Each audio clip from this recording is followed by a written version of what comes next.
fait un rêve. Le rêve de partir un jour, pour toujours. Tout plaquer, me jeter à l'eau, fuir vers le néant à la conquête du nouveau monde. Je rêve beaucoup, c'est vrai. Mais la réalité me rattrape bien assez vite. Cette réalité, que l'on partage ou pas, qu'importe, c'est la nôtre. Notre réalité, ou plutôt notre quotidien, qui parfois peut s'avérer bien monotone.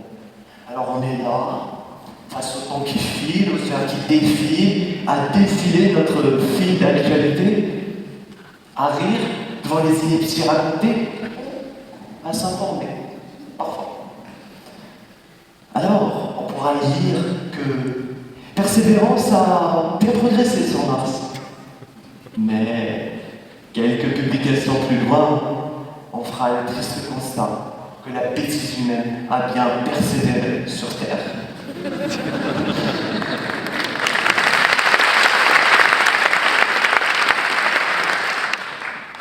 Mais il n'y a pas que Persévérance qui a progressé. Nous aussi, l'humanité n'a pas cessé de vouloir décrocher la Lune. Loin de ressasser le passé, nous avons choisi de progresser. Nous avons choisi de nous tourner vers l'avenir pour ainsi progresser. Et nous le savons, seul le futur importe. J'en ai d'ailleurs fait ma maxime. Mais voilà qu'aujourd'hui, à l'aube du mois d'avril, Elon Conscient me demande s'il faut me tourner vers Mars. Je ne valide pas cet humour.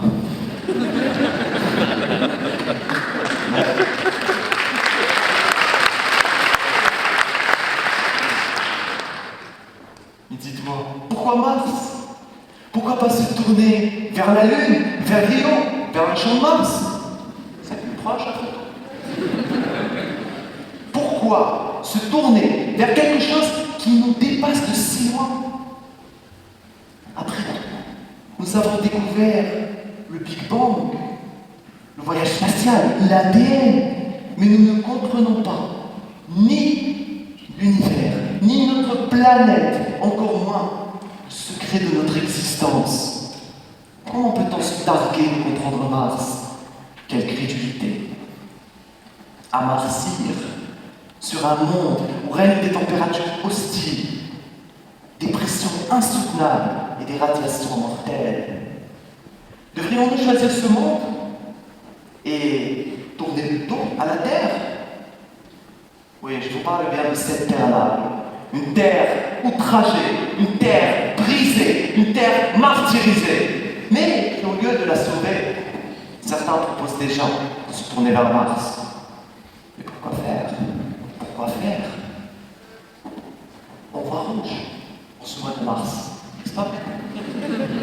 On voit rouge sur la planète bleue. Et qu'espère-t-on en se tournant vers Mars? Qu'on pourrait voir la vie en rose? Ne nous a-t-on pas appris qu'il est illusoire de penser que l'herbe est plus verte ailleurs? Détourner le regard sur ce qui apporte vraiment est un aveu d'échec.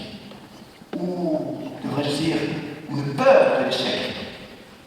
C'est vrai que pour les êtres brillants que nous sommes, nous trouvons que l'échec est mat.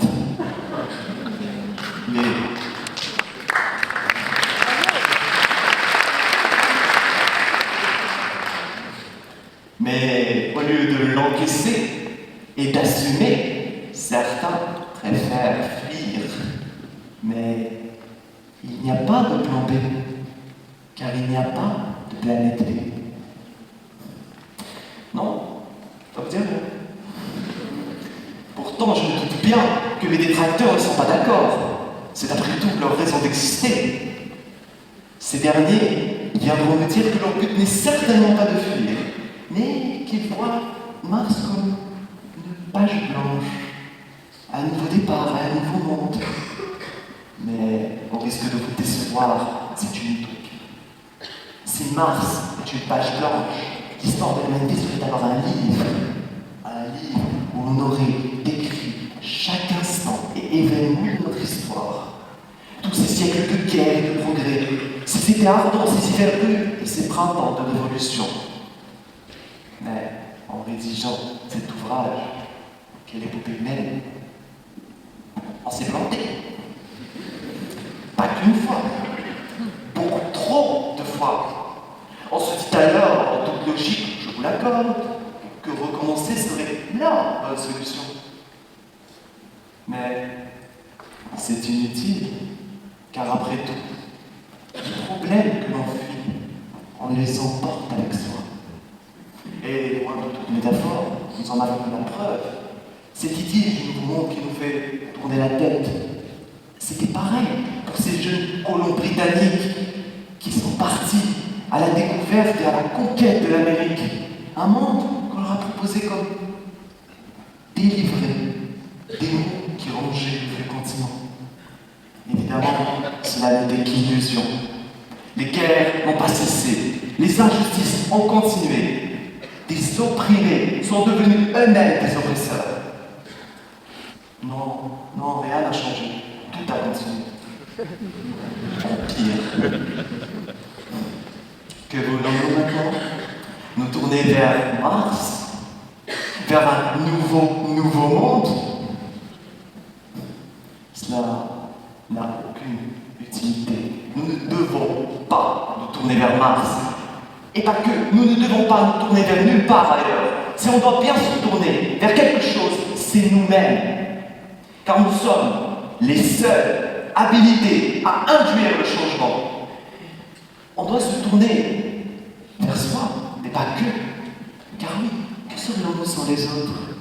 Que serait ce discours sans un public pour l'écouter? Afin de partager nos principes, nos idées et les valeurs que l'on prône, on se tourne vers autrui. Comme je le fais maintenant, et comme l'ont fait mes camarades juste avant moi, y compris ma contradictrice.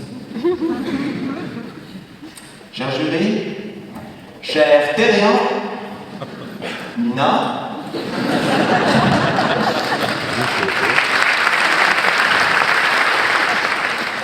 quoi qu'on dise, les déclinistes de tout poil, j'ai l'intime conviction que l'humanité est née sous une bonne étoile.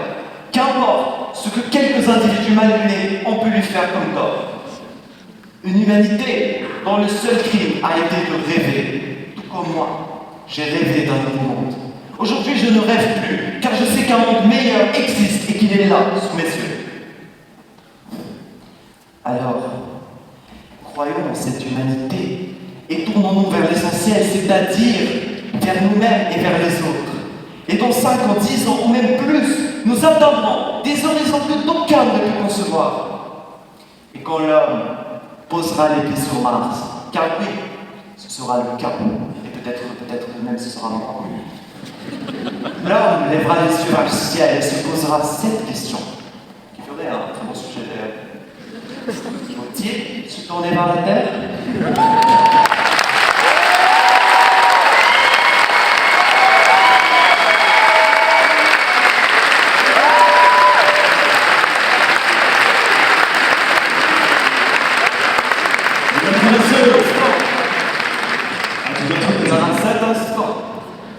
Nous aurons compris une chose. Nous aurons compris que le secret du bonheur et le comble de l'art, c'est certes d'avoir la tête dans les étoiles, mais tout en gardant les pieds sur terre.